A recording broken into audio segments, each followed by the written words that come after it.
اب آپ کے سامنے ذکر فضائل مصائب محمد و آل محمد سے مستفید فرمائیں گے خطیب آل محمد سرمائے ملت جعفریہ قبلہ علامہ آغا سبت حسن صاحب آف غدیر آبادی بعظمت محمد و آل سبت حسن یا کیا نام؟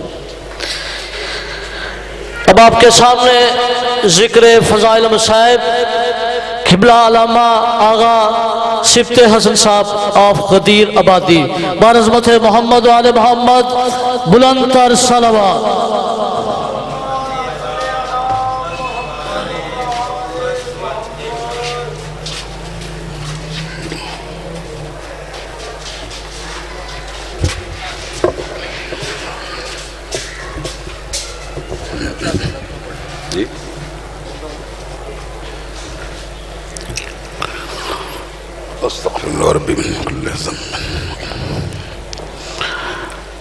بسم اللہ الرحمن الرحیم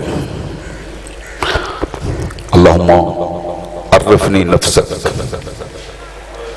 فإنک ان لم تعرفنی نفسک لم أعرف رسولک اللہم عرفنی نبیک فإنک ان لم تعرفنی نبیک لم أعرف حجتک اللہم عرفنی حجتک فإنک ان لم تعرفنی حجتک ضللت عن دینی اللہم اجل ظہور امام زماننا رب صلی علی محمد و آل الطیبین الطاہرین المعصومین۔ سب حضرات مل کر ایک مومن ذوالفقار چوہان صاحب مریض ہیں، ان کی صحت کے لیے دعا کریں۔ ساتویں امام باب الحوائج مولا موسیٰ کاظم علیہ السلام کی عزت و عظمت و حرمت کا واسطہ مالک ان کو صحت کاملہ عطا فرمائے، اور جو مومنین مومنات مریض ہیں مالک صحت عطا فرمائے۔ دعا کی قبولیت کے لیے صلوات۔ اللہم اعوذ باللہ السمیع العلیم من الشیطان اللعین الرجیم بسم اللہ الرحمن الرحیم الحمدللہ رب العالمین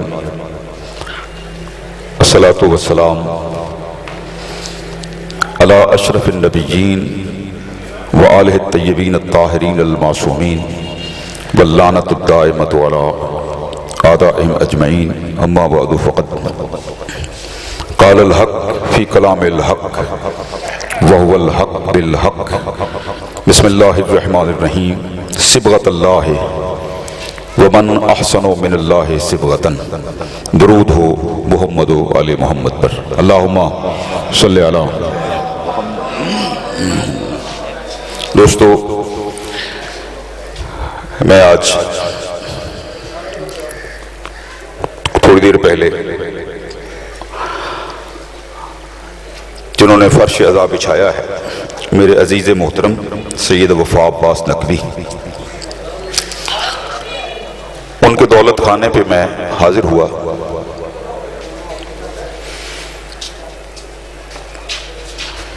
روٹین یہی ہے کہ جب کوئی گھر میں آئے تو اس سے پوچھتے ہیں کہ آپ ٹھنڈا پئیں گے کہ گرم، تو انہوں نے بھی حسب روایت مجھ سے پوچھا کہ چائے کہ پانی؟ میں نے کہا پانی۔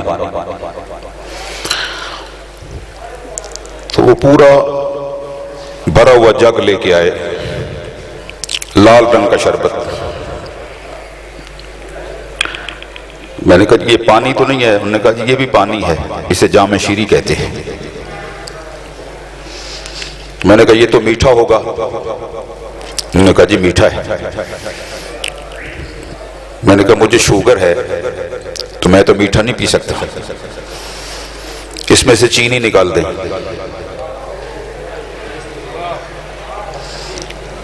انہوں نے کہا جی ہم دوسرا پانی لے آتے ہیں، اب جس میں چینی گھل مل گئی ہے اب وہ الگ نہیں ہو سکتی، مل گئی ہے، مخلوط ہو گئی ہے، اب وہ اس میں سے نکل نہیں سکتی۔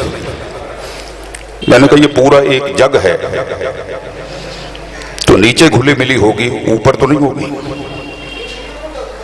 انہوں نے کہا جی اس کے ایک ایک قطرے میں مٹھاس، چینی گھل مل گئی ہے، اب آپ اوپر سے لیں تو بھی میٹھا، سنٹر سے لیں اور نیچے سے لیں.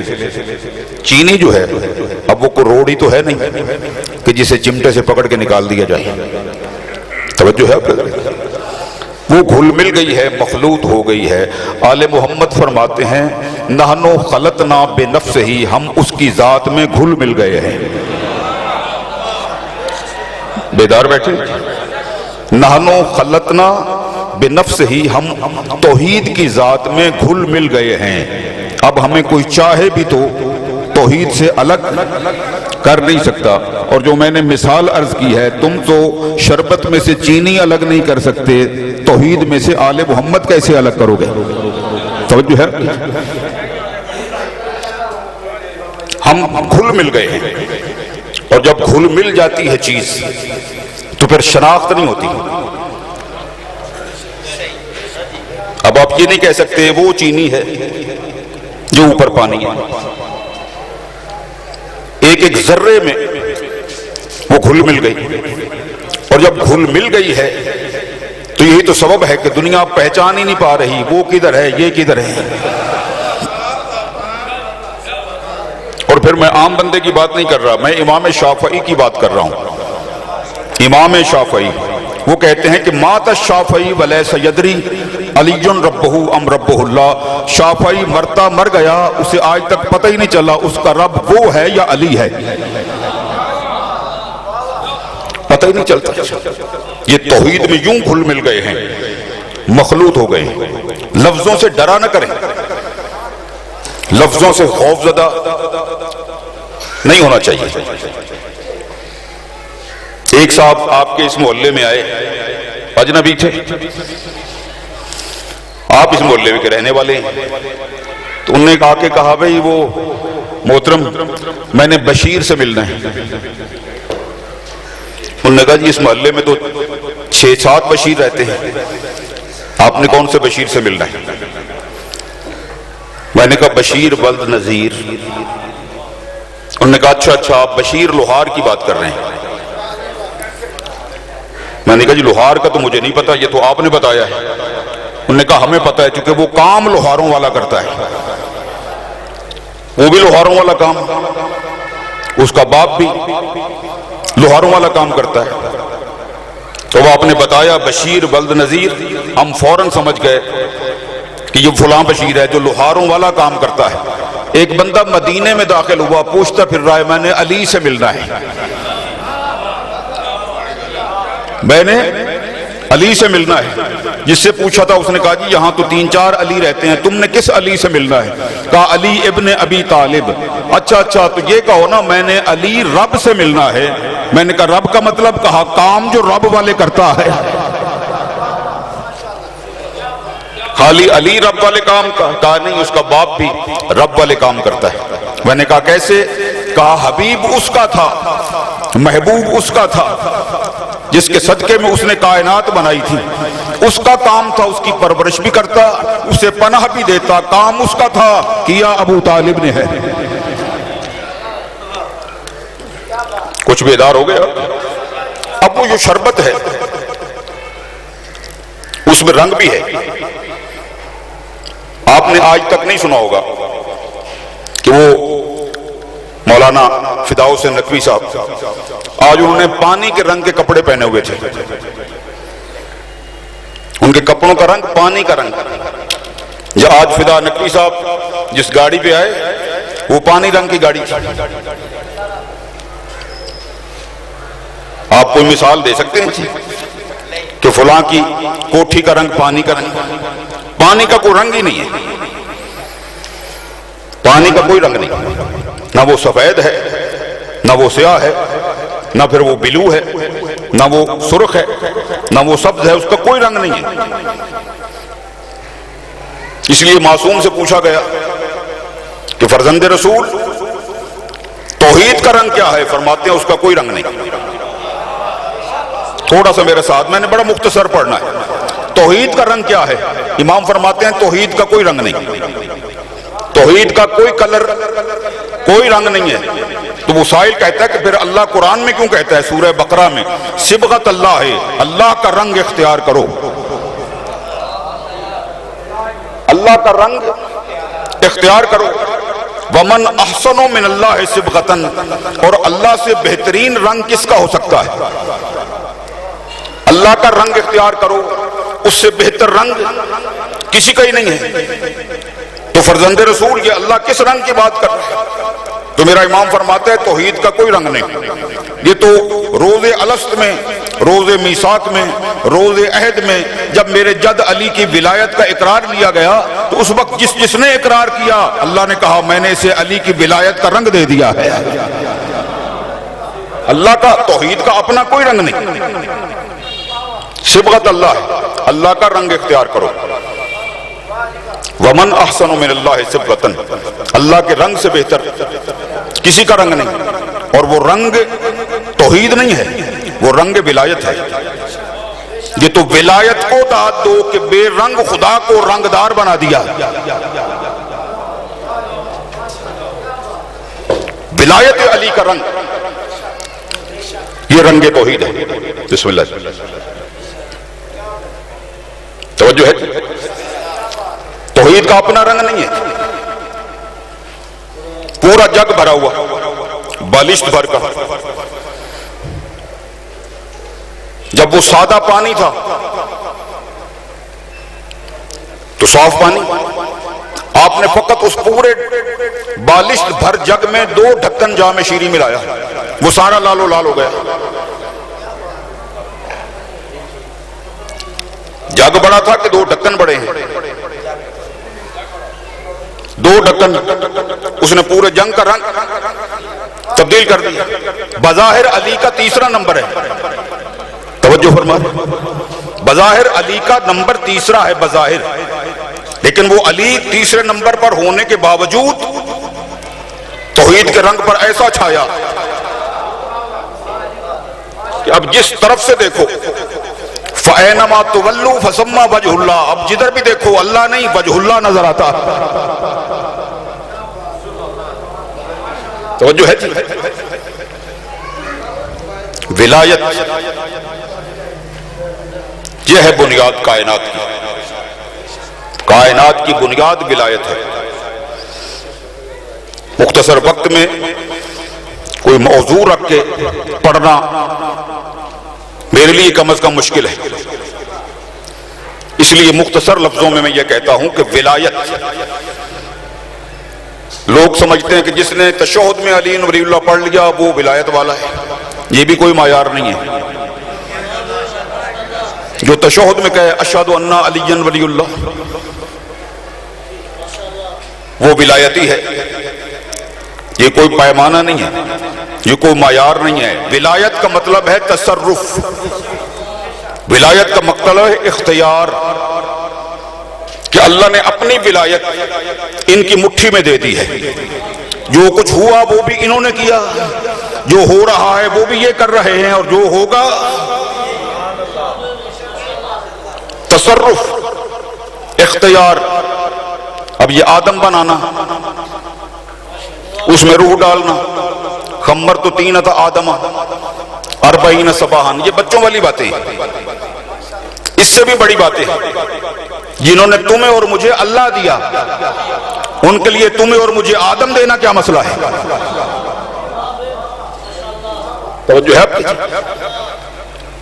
ولایت یہ ہے بنیاد. اب میں آج ایک بات کروں، چھوٹی سی بات، تو ہو سکتا ہے کوئی فتویٰ لگا دے. جنت میں اللہ والے نے جانا ہی نہیں. جنت اللہ والے کے لیے نہیں بنی، جنت محمد والے کے لیے بھی نہیں ہے، جنت علی والے کے لیے. علماء بیٹھے ہیں، میرے فاضل برادر محترم سید فدا حسین نقوی، ان سے پوچھئے اِنَّ بَابَ الْجَنَّةِ حَلْقَةٌ، جنت کے دروازے پہ ایک کنڈا لگا ہوا ہے، جیسے آپ بیل بجاتے ہیں تو جب بھی وہ کنڈا سونے کی پلیٹ پہ بجتا ہے تو اس میں سے نہ اللہ کی آواز آتی ہے نہ محمد کی. وہ کہتا ہے یا علی یا علی.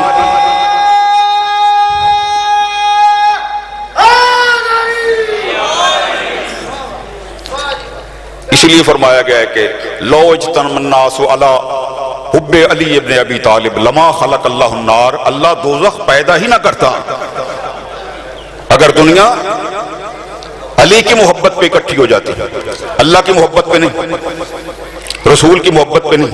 مجھے ایک تھوڑا سا ایسے ٹچ دینا ہے۔ علامہ بشیر فاتح ٹیکسلا اللہ مقامہ، وہ کہتے تھے کہ میں اس موضوع پہ پڑھا بھی کرتا تھا، سوچا بھی کرتا تھا، پھر موقع ملا زیارات سے واپسی پر راستے میں ہمدان کی پہاڑیاں، بائی روڈ واپسی پہ ہمدان کی پہاڑیاں، وہاں مجھے پتا چلا یہاں نصیری رہتے ہیں۔ میں ان سے ملنے چلا گیا، میں نے کہا بھائی تم علی کو خدا کیوں کہتے ہو؟ توجہ ہے، تم علی کو خدا کیوں کہتے ہو؟ انہوں نے کہا جی جس نے بھی یہ کہا ہے اس نے ہم پہ الزام لگایا ہے، ہم علی کو خدا نہیں کہتے۔ وہ کہتے ہیں ہم نے تو یہی سنا ہے کہ تم کہتے ہو علی خدا ہے۔ انہوں نے کہا جی ہم پہ بہتان ہے اور بہتان عظیم ہے۔ اچھا میں نے یہ سنا ہے کہ جب کوئی بچہ پیدا ہوتا ہے تو تم اسے کسی خاص پہاڑی سے نیچے پھینکتے ہو، کہتے ہو خدا کا ہے تو مر جا، علی کا ہے تو بچ جا۔ تو انہوں نے کہا جی ہم نے دو نام لیے، خدا کا ہے تو مر جا، علی کا ہے تو بچ جا۔ اس کا مطلب ہے کہ ہم بھی مان رہے ہیں علی اور ہے، علی اور ہے، خدا اور ہے، تو ہم دو نام لے رہے ہیں۔ تو میں نے کہا تم دو نام لیتے ہی کیوں ہو؟ کہا اس لیے لیتے ہیں کہ یہ گدھا، گھوڑا، چونٹی، مچھر یہ سارے خدا کے ہیں، یہ دیوبند، یہ بریلی، یہ مکہ، یہ مدینہ، یہ مصر، یہ سارے خدا کے ہیں، لیکن علی کا کون ہے؟ علی کا کون ہے؟ جو 10 جماعت پڑھا ہوا ہے اس کا مطلب ہے کہ وہ مڈل بھی ہے، وہ پرائمری بھی ہے، لیکن اگر 10 پڑھا ہوا ہے تو اس کا مطلب ہے کہ وہ ایف اے نہیں ہے، وہ بی اے نہیں ہے۔ تو جو اللہ کو مانتا ہے ضروری نہیں وہ علی والا بھی ہو، جو محمد کو مانتا ہے ضروری نہیں وہ علی کو بھی مانتا ہو، لیکن جو علی کو مانتا ہے وہ اللہ کو بھی مانتا ہے، وہ علی کو بھی مانتا ہے۔ تو بس جناب کائنات ان کے لیے بنی، انہوں نے ہی بنائی، یہی چلا رہے ہیں۔ آج اتفاقاً جمعہ کا دن ہے اور جمعہ کے دن ہر مولوی اپنے خطبے میں پڑھ رہا ہوتا ہے الذی ببقائہ بقیت الدنیا وبیمنہ رزق الورا، میرا امام زمانہ ہی تو ہے کہ جس کی بقا کی وجہ سے دنیا باقی ہے، وبیمنہ رزق الورا، اور اس کے دائیں ہاتھ کا دیا کائنات کھاتی ہے، وبوجودہ ثبتت الارض والسماء، ذرا معیار بلند کرو تو میں آخری لفظ کہوں، وبوجودہ ثبتت الارض والسماء، میرے امام کے وجود چونکہ باقی ہے اس لیے ارض و سما باقی ہے۔ تو یہ کیوں نہیں کہتے چونکہ اللہ باقی ہے؟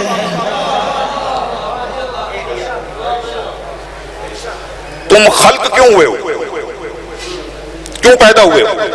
اللہ نے کہا تھا کن تو کنزن، ساری دنیا کہتی ہے، میں بھی کہہ رہا ہوں اللہ نے کہا تھا کن تو کنزن مخفین، میں چھپا ہوا خزانہ تھا، میں نے چاہا میں پہچانا جاؤں تو میں نے مخلوق کو خلق کیا۔ یہ حدیث قدسی میں نے ٹھیک پڑھی، میں چھپا ہوا خزانہ تھا، میں نے چاہا میری معرفت ہو، میں نے مخلوق کو خلق کیا۔ تو جب تم اللہ کی معرفت پر خلق ہوئے ہو تو تم پہ لازم ہے کہ جب مرو تو اللہ کی معرفت لے کر مرو، لیکن میں تو اس کے نظام الٹ دیکھ رہا ہوں، جب مرنے کا وقت آتا ہے تو حکم ہے معرفت اللہ پہ نہیں، معرفت امام پہ مرو۔ پیدا ہوئے ہو معرفت خدا کے لیے اور مرنا ہے معرفت امام پر، تو اس کا نتیجہ یہ ہے کہ کیا پدی اور کیا پدی کا شوربہ۔ تم سمجھ سکتے ہو اللہ کیا ہے؟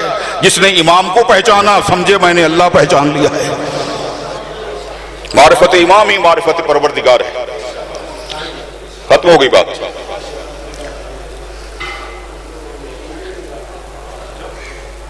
جس ہستی کے لیے آج یہ فرش عزا بچھا ہے،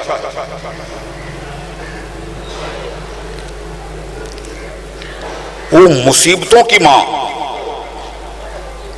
مصائب کی بھی ماں، ام المصائب، ایسا ہے کہ کبھی یوں کبھی یوں، کربلا سے شام تک بیچ میں کتنے شہر آتے ہیں؟ محققین نے جب گنے تو 36 شہر۔ انہی شہروں میں ایک شہر جو شام کے قریب پڑتا ہے، شام سے پہلے، اس شہر کا نام ہے بالبک۔ شہر والوں نے اپنے شہر میں یزیدیوں کو داخل نہیں ہونے دیا، تو انہوں نے شہر کے باہر پڑاؤ ڈالا۔